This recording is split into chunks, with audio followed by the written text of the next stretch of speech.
말씀을 전하고 또 말씀을 듣는 우리 모두 위에 예수 그리스도의 은혜와 평안과 사랑이 가득하기를 주의 이름으로 축복합니다. 오늘 본문도 창세기입니다. 창세기 1장은 6일간의 창조 이야기를 기록하고 있습니다. 생명이 존재할 수 없는 무질서한 상태, 또한 텅 비어있는 그 상태에서 하나님이 말씀으로 하나하나 질서를 세우시고 채워가셨습니다. 첫째 날 비를 창조해서 낮과 밤을 나누는 걸 시작으로 넷째 날 해와 달과 별을 만들어서 생명이 살아갈 수 있는 공간을 완성하셨습니다. 다섯째 날과 여섯째 날에는 준비된 이 공간에 존재할 생명들을 각기 종류대로 창조하시고 하나님을 대신해서 피조물들을 다스릴 존재로 인간을 만들어 주셨습니다. 하루의 창조 사역이 끝나면 계획한 대로 이루어졌고 또 창조물들을 향한 기쁨과 또 애정을 담아서 보시기에 좋았다라고 말씀하십니다. 여기까지가 창세기 1장의 내용입니다.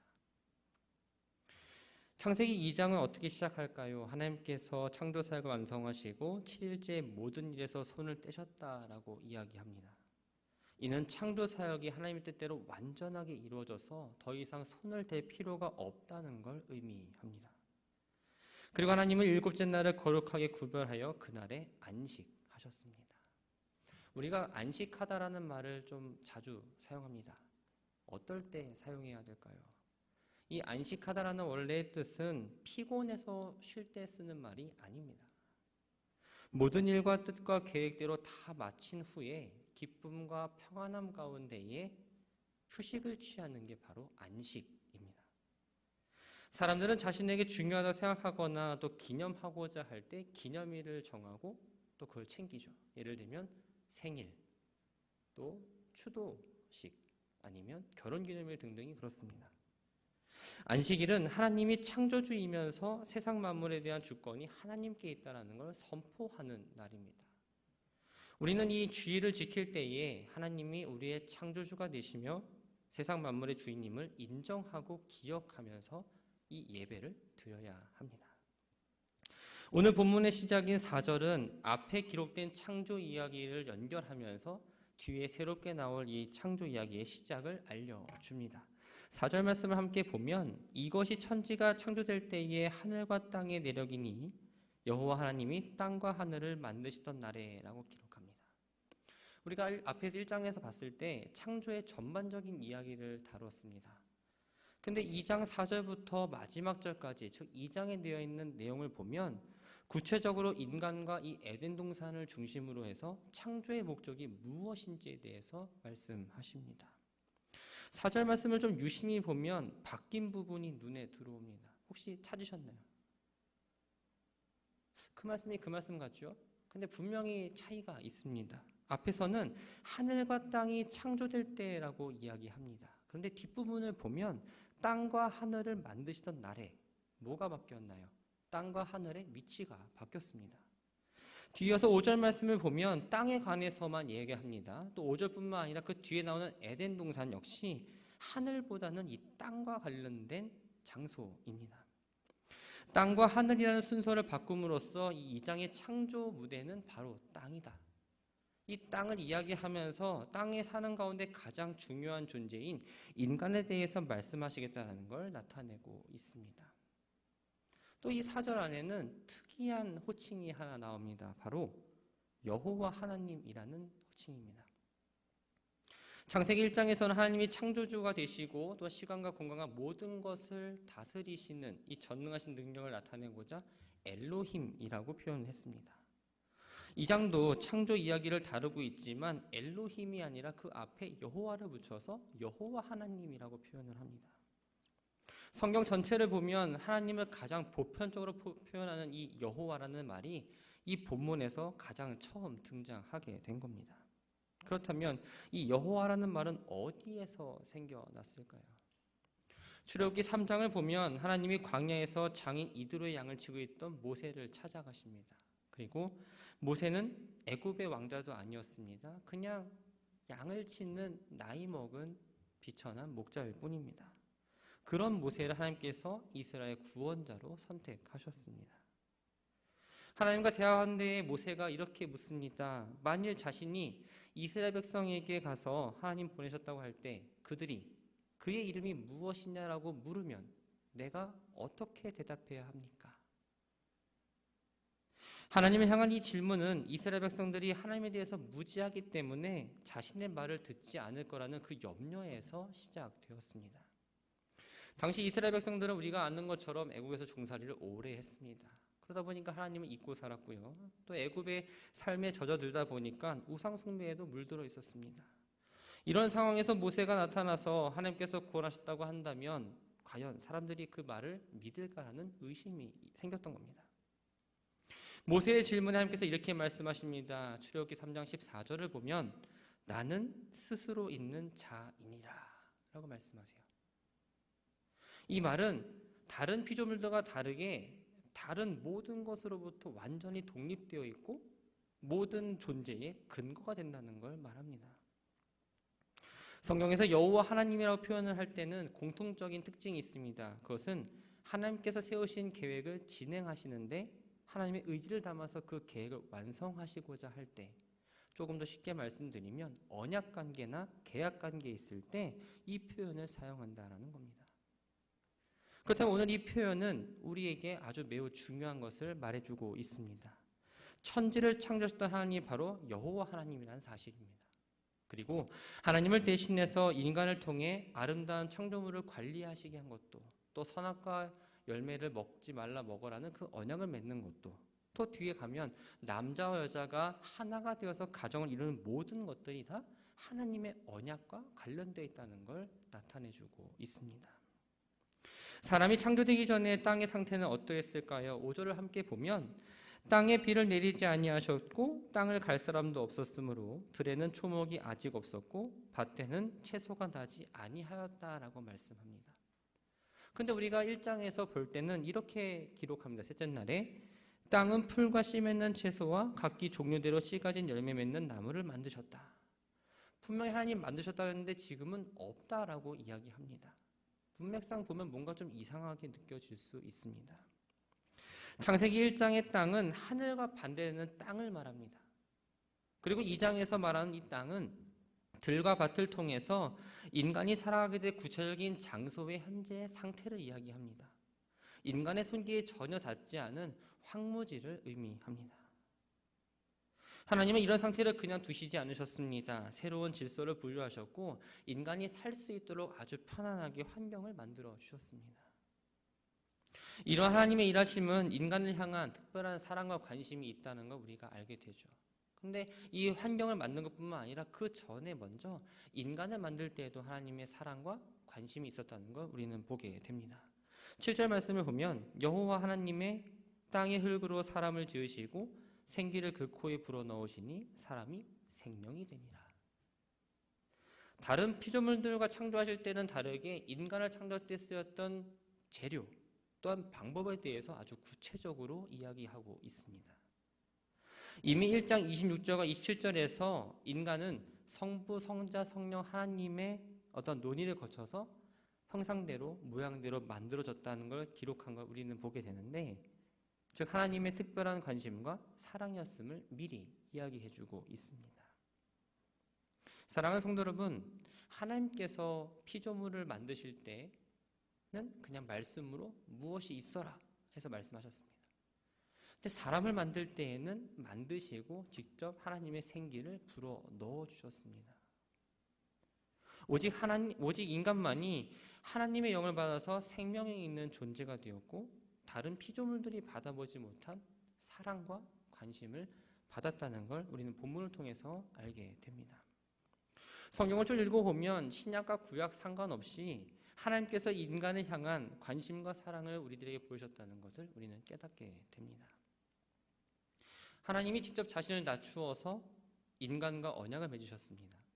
그리고 인간의 범죄에도 불구하고 즉시 그들을 멸하지 않으셨습니다. 더 나아가서 우리의 죄를 구원하기 위해서 하나님의 독생자이신 예수 그리스도를 이 땅에 보내셨고 그 예수 그리스도를 십자가에 못 박혀 죽게 하셨습니다.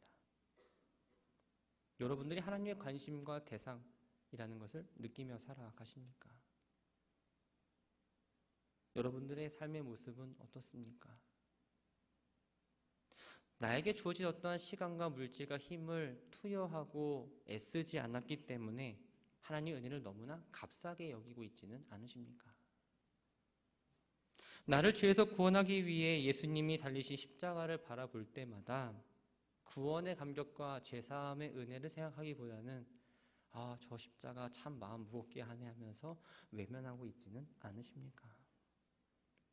저녁에 잠이 들고 아침에 눈을 뜨는 건 당연한 일상이고 내가 지금 누리고 있는 어떤 환경과 여건과 평안한 마음에 하나님 주신 것이라는 걸 고백하지 않고 감사하지 못하고 더 많은 것을 가지려고 남들보다 좀 더 높아지려고 하나님의 뜻과 말씀에는 전혀 상관없는 삶을 살아가고 있지는 않으십니까?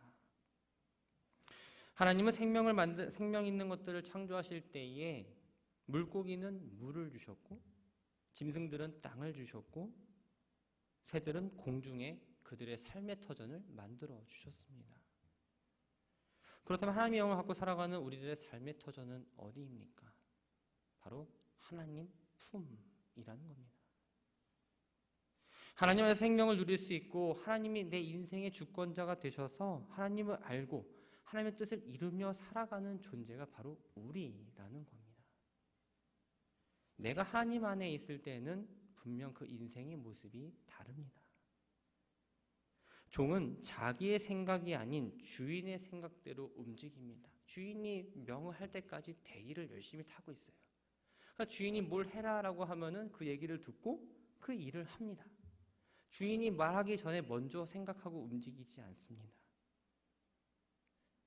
우리는 어떻습니까? 하나님의 종이라고 입술로 고백하지만 정말 그 종의 마음을 가지고 믿음 생활하십니까? 그 종의 마음을 가지고 여러분들에게 주어진 시간을 사용하고 계십니까?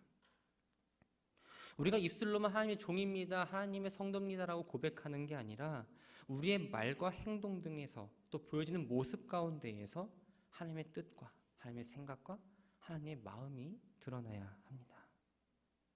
하나님을 떠나면 또 하나님이 나를 떠나시면 우리는 언제든지 티끌과 먼지처럼 날아갈 수밖에 없는 존재입니다. 그렇기 때문에 하나님께서 나를 통해서 어떻게 사용하시든지 내가 어떤 상황에 놓여져 있든지 나를 통해서 무엇을 하시려는지 어떠한 어려운 상황과 환경에 처할지라도 우리는 나뭇가지에 붙은 나뭇가지처럼 하나님 곁을 떠나지 말아야 합니다. 우리를 살게 하는 건 무엇일까요? 바로 하나님의 사랑과 은혜입니다. 바라고 소망하는 건 하나님의 은혜가 없이는 한순간도 내가 제대로 살 수 없음을 꼭 기억하시기 바랍니다. 하나님을 온전히 의지하면서 하나님 말씀에 순종하는 모두가 되기를 바랍니다. 정말 이 자리에 앉아서 기도하고 예배드린 우리 모두가 정말 하나님의 종의 모습으로 살아가기를 주의 이름으로 축원합니다. 하나님은 인간을 만드시고 그가 살아갈 공간을 만들어 주셨습니다. 8절 말씀을 함께 보면 하나님이 동방의 에덴에 동산을 창설하셨다.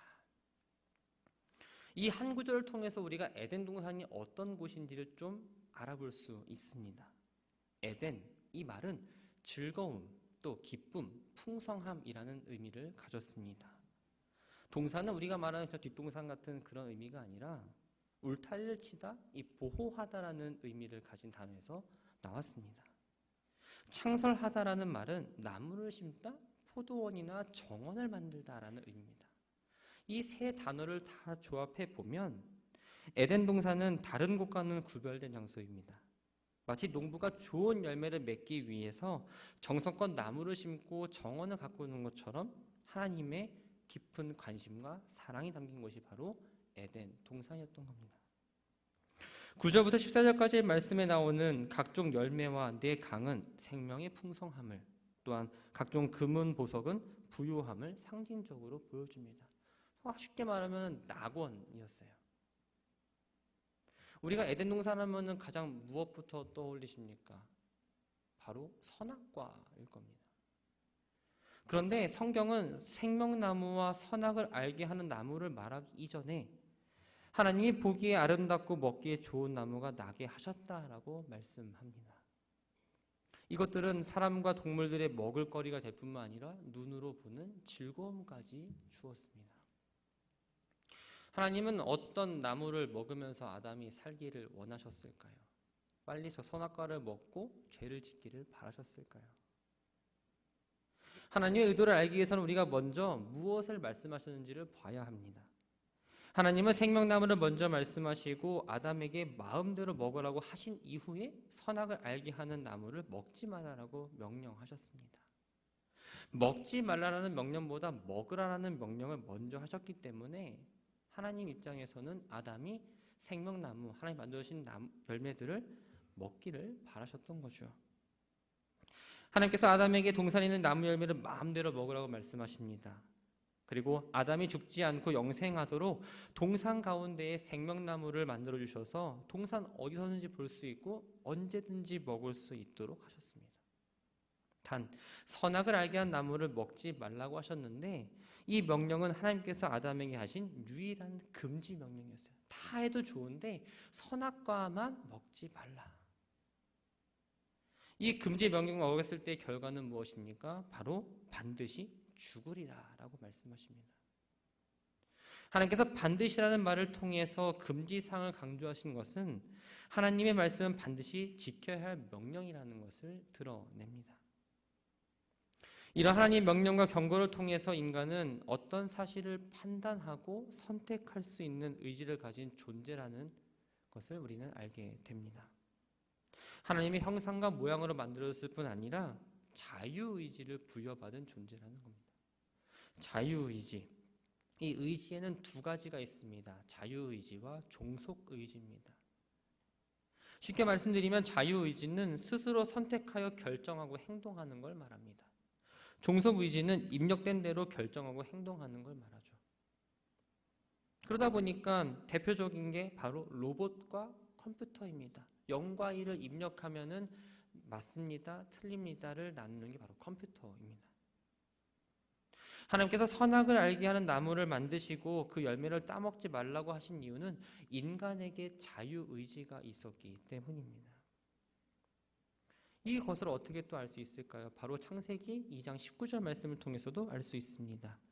여호와 하나님이 흙으로 각종 들짐승과 공중의 새를 지으시고 아담이 무엇이라고 부르나 보시려고 그것들을 그에게로 이끌어 가시니 아담이 각 생물을 부르는 것이 곧 이름이 되었더라. 만약 하나님께서 아담을 로봇처럼 만드셨다면 어떠셨을까요? 야 아담 너 제 이름 좀 줘봐 라고 하셨을까요? 하나님이 지어주신 이름을 그냥 너는 부르기만 하면 돼. 이게 종속의지라는 겁니다. 하나님은 인간에게 대리통치자로서 피조세계를 다스리는 권한을 위임하셨습니다. 하나님께서 인간에게 자유의지를 주셨기 때문에 아무런 제한 없이 마음대로 행동할 수 있었습니다. 어쩌면 자기가 하나님인 것처럼 생각이 들 수도 있었을 겁니다. 그런데 하나님은 아담이 자유롭게 만들어주신 모든 것들을 먹게 하되 이 선악과를 통해서 하나님의 권위와 위엄 앞에 순종해야 하는 존재임을 깨닫게 해주셨다는 거예요. 아담은 하나님을 대신해서 만물을 다스리는 명령에 순종했습니다. 열심히 에덴 동산을 가꾸었겠죠. 먹으라는 건 먹었을 겁니다. 그 지나가다가 저 선악을 알게 하는 나무를 보면 먹으면 죽으니까 먹지 말아야지 하면서 그 의식을 갖고 살았을 겁니다. 그리고 이 명령에 불순종했을 때는 내가 반드시 죽을 거라는 것도 알고 있었을 거예요. 사랑하는 성도 여러분, 하나님은 선악과를 통해서 사람은 창조주이신 하나님의 권위와 위엄 앞에 순종해야 된다는 걸 알려주셨습니다.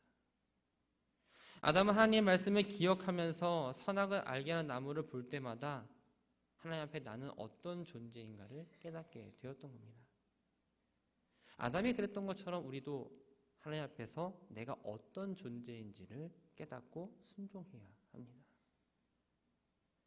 하나님께서 우리들에게 주신 자유의지는 하나님의 말씀에 순종할 때에 자유와 기쁨을 누릴 수 있습니다. 그런데 한번 잘 생각해 볼까요? 우리가 얼만큼 순종을 하는지. 우리는 아담과 다르지 않습니다. 아담은 하나님 말씀을 순종하는 길을 택하다가 결국 불순종의 길을 선택하게 됩니다. 하나님 명령을 어기고 선악과를 따먹었습니다. 결과는 어떻게 됐을까요? 창세기 3장 19절 말씀에 이렇게 기록합니다. 너는 흙이니 흙으로 돌아갈 것이니라. 반드시 주리라는 그 명령이 성취되었던 겁니다. 하나님 말씀에 대한 순종의 결과는 정해져 있습니다. 신명기 30장 19절과 20절 말씀에는 이렇게 이야기합니다. 내가 생명과 사망과 복과 저주를 내 앞에 두었은즉 너와 내 자손이 살기 위하여 생명을 택하고 내 하나님 여호와를 사랑하고 그의 말씀을 청종하며 또 그를 의지하라. 아담은 하나님 말씀을 잊어버리는 순간 죄에 빠지고 말았습니다. 우리도 하나님 말씀에 떠날 때 언제든지 죄에 빠지는 연약한 존재라는 사실을 늘 기억해야 합니다. 내 안에 꿈틀거리고 있는 어떤 오만함 또한 교만한 마음을 경계하고 하나님을 의식하지 않은 채 내 고집과 마음대로 살아가고 있지는 않은지를 늘 말씀을 통해서 점검해야 한다는 겁니다. 그래서 말씀이 중요하고 말씀을 들어야 되고 말씀을 공부해야 합니다. 오늘 주신 말씀을 정리합니다. 하나님께서 인간에게 내려주신 첫 번째 명령은 바로 순종입니다. 절대 권력을 가진 왕은 자기가 다스리는 백성의 목숨을 살리고 또 죽이는 어떠한 권한을 갖고 있었습니다. 그렇다면 백성들은 어땠을까요? 당연히 왕의 말을 잘 들었을 겁니다. 내 삶의 주인 하나님은 만왕의 왕이라 말하는 우리는 과연 하나님 말씀에 하나님의 뜻에 얼마나 순종하며 살아가십니까? 하나님의 뜻을 구하는 기도를 얼만큼 하고 계십니까? 우리의 생사화복은 모두 하나님께 달려있던 사실을 꼭 기억하시기 바랍니다. 내가 기쁘고 내가 슬프고 내가 지금 살아가는 모든 것 가운데 하나님의 섭리가 있다는 것을 기억하셨으면 합니다. 바라고 소망하는 건 내가 믿는 하나님에 대해서 분명히 기억하고 분명히 고백하시기 바랍니다. 여러분들의 하나님은 어떤 하나님입니까? 단순히 누가 말하는 전능하신 하나님, 그런 포장적인 하나님 말고요. 여러분들의 하나님은 어떤 하나님입니까?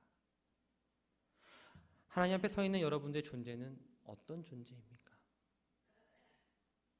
하나님은 세상의 주인, 내 삶의 주인이 되십니다.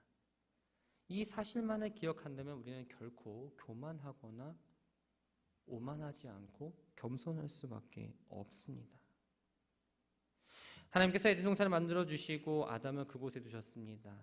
우리에게도 똑같은 상황입니다. 하나님께서 이 땅을 만들어 주시고 우리를 이곳에 놓아 주셨습니다. 이 안에서 기쁨과 행복을 누리는 건 내가 하나님께 순종하느냐 그렇지 않느냐에 달려 있습니다. 우리에게 주어진 시간 가운데 이 하나님을 늘 기억하시기 바랍니다. 우리들의 삶의 터전은 하나님 품 안임을 기억하시기 바랍니다. 그래서 늘 말씀과 기도 생활을 가까이 하시고 말씀을 통해서 하나님 나에게 무엇을 말씀하십니까? 기도하면서 하나님 뜻이 나를 향한 기도의 뜻이 무엇입니까? 이것을 깨닫고 이 자리에 앉아서 함께 예배했으면 합니다. 하나님을 예배하는 그 시간, 그 준비하는 그 마음 가운데에 늘 말씀으로 준비하시고 기도로 준비하시고 또한 혼자 기도하실 때 하나님 내가 원하는 것들만 이야기하고 돌아가는 게 아니라 정말 하나님이 나를 향한 뜻이 무엇인지를 여쭙고 늘 하나님과 동행하며 복된 삶을 살아가는 저와 여러분들이 되기를 주님의 이름으로 축원합니다.